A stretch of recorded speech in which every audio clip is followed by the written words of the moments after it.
Hey, what's up guys, it's Knexinator here, and today I'm gonna show you how to make a YouTube video. You know, one of those videos that I make. Cause, you know, not everyone knows how to do that. Woo! Sorry about that, guys. Another one of those homos stole my camera again. Anyway, today I will teach you, the one watching me right now, who is probably gay. And you're watching me anyway. So I'll tell you how to appear where I am, because I'm bored, losing subscribers, and running out of ideas. Oh wait, crap. I mean, because out of the goodness of my heart, I want to share my magic with you curious, loyal fans. So first, let's change my style for it to fit in with my more recent videos.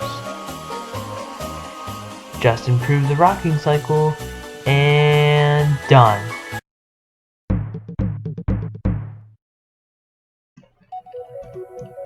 Before you worry about a camera, editing skills, or killing Steve, the first thing you need is an idea. They're pretty easy to form, if you know what you're doing.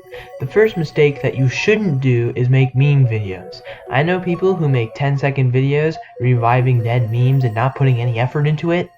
Don't do that. If you're a shit poster that's getting offended by this, then here's Luigi.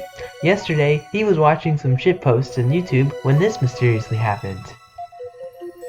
Those are some spicy memes that Luigi is watching. Ew, no, that's gay porn.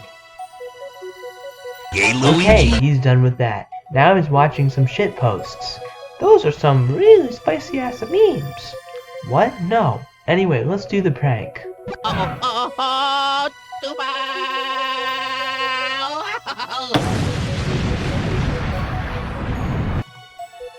Okay, if you want to be taken seriously by our community here, or me at the very least, then you gotta make actual content, with substance, with bloopers that will last. Okay, guys, you guys are probably wondering why I called you here. I have a very important announcement. Oh my god, they killed Steve! You bastards! Now, as for coming up with the idea part, just do it. It's not hard. I mean, it is, but it's not. If you're lazy, then just look around your world for inspiration.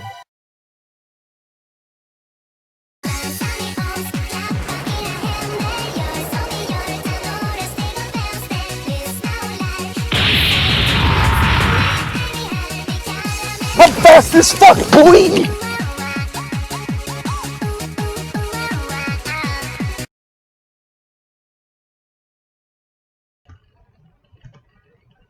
Or if your daily life is boring, like mine, then ask your friends, like so.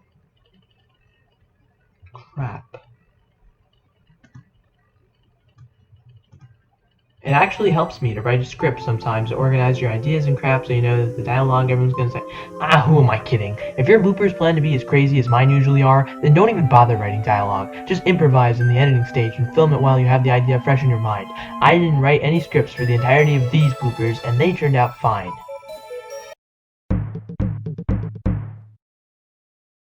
Even if your ideas belong in a garbage fire like mine usually do, you can cover it up with your sets.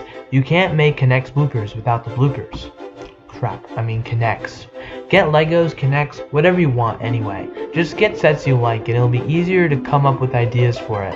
Or you can just blindly follow your fans suggesting in an endless spiral trying to please 5-year-olds who aren't even supposed to be watching your videos anyway, and commenting stuff that has absolutely nothing to do with the video, and then come and raid your Discord server when you point this out and you fall into a deep depression knowing you're never going to please everyone and include all of their ideas, so why even bother to in the first place?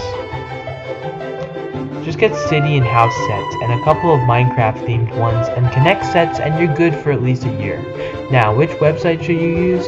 Really just use Amazon, eBay, and Brickset to look up prices so you don't get jebaited. If I made this 3 years ago, then I would say Toys R Us and the Knex official website, but those died.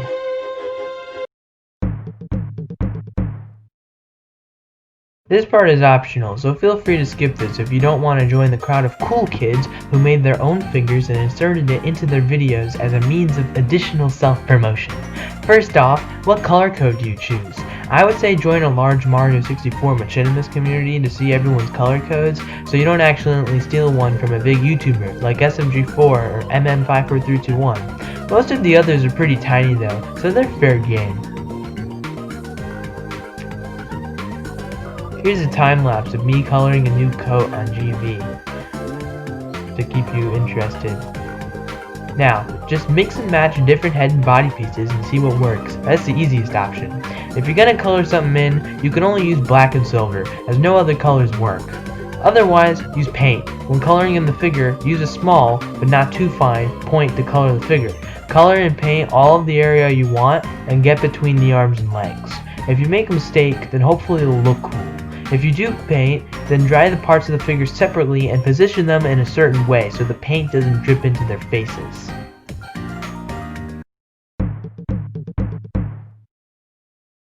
Now you got all your crap set up. How do we record it? Use the iChat. It's bigger and has an HD camera and is easier to tell if you're filming properly. Only plebs use the virgin iPhone, or even worse, the ungodly bootleg tablet.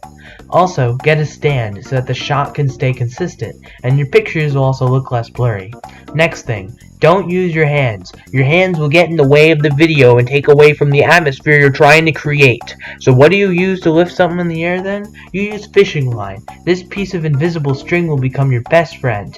You want to use this anytime you put something in the air. Since I'm supposed to appear confident and sure of myself, then I'm going to tell you that I created this, instead of giving credit to Tanto64, the guy who actually figured this out. Also, it's almost always better to take stop motion pictures instead of videos, which is kind of ironic because I initially recorded this with dialogue during the video, and I kind of recorded videos, but you can't really tell that now because I'm doing the voiceover, and I don't know. Screw it. It's almost always better to take stop motion pictures instead of videos. Recording videos adds unnecessary runtime to your blooper, makes the pace boring, and is harder to edit than recording pictures. Record any dialogue you have in the editing stage, using a mic in your computer to make it much easier to edit, like I'm doing now. Also, organize your Lego so if you need a prop, you can access it easily. Get fabric to put on as backgrounds in the floor of your world. They make it so much more beautiful instead of the ugly table, which I kind of used for like 2 years before finally getting some fabric. You can get it at your local sewing store. It looks kind of weird going there to get like random pieces of fabric, but you'll get used to it.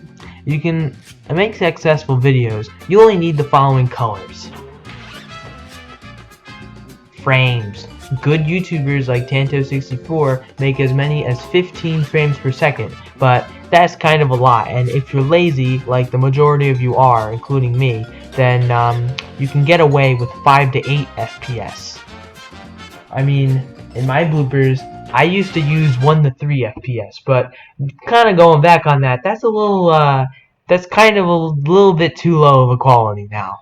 So go strive for 5 to 8. That's what most amateurs get anyway. Props. Most sets you will get come with props, but if you ever need one, craft one like I did with this rocket launcher out of spare pieces. Also, use these pieces for guns, because they look a lot like pistols and come in almost every LEGO set. If you still can't use them, then just animate an image or sprite during the editing stage. To download your shots, then either plug in your device to your computer or log into your cloud account to import them to your computer. Use Sony Vegas Pro to edit your videos, but if you're a poor mofo, then just use something free, like iMovie. Don't actually use iMovie. iMovie is terrible. After opening up images and crap, just screw around with them until you discover cool techniques and effects that you can do with your video editor. I still need to do this, so I'm not even using this editing software to its full potential yet, but here are some very important tips that I did discover. Hold control while moving the edge of a media to change the speed it plays at. Click on these other buttons in the box that media change like the size, rotation, color, and other crap. Use the legacy text effect to type in stuff. And finally, use the Add FX button to remove the green screen from whatever it is you're using. Animation of an image is easy. The button for that is somewhere. I haven't found it yet. I would show you how to do Super Mario 64 and Gmod with Vegas Pro, but there's this guy out there on YouTube called Weegeepie who already did that and explains it in a much better way than I ever could.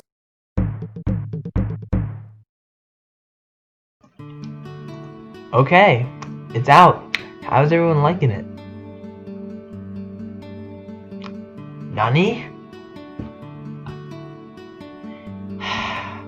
They all copied me, didn't they? Rocket launcher. You know, I've been waiting for a good time to use this.